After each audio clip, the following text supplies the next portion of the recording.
രാഗഗാനം പോലെ. സാറാമ്മ വരുമോ? വന്നിട്ട് എന്റെ ഭാര്യയായി ജീവിക്കണം. നാം രണ്ട് മതക്കാരല്ലേ?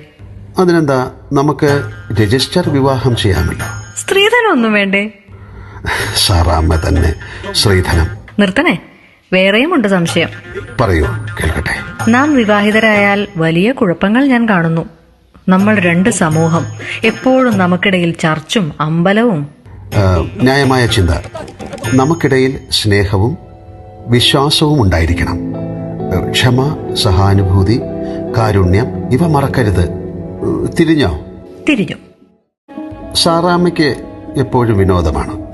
ആ, വിനോദം. അത് ജീവിതത്തിന്റെ എന്താണെന്നറിയാമോ? എനിക്കറിയണ്ട. തരക്കേടില്ലല്ലോ. ഞാൻ പറയുന്നൊന്നും കേൾക്കാൻ ഭാവമില്ല. ഞാൻ എടിയാണ്, പ്രാണനാഥയാണ്, ഇഷ്ടദാസിയാണ്. പറയൂ സാറാമ്മേ, എന്താണ്? എന്ത് വിനോദം? ജീവിതത്തിന്റെ സൗരഭ്യം. വിനോദം ജീവിതത്തിന്റെ സൗരഭ്യമാകുന്നു.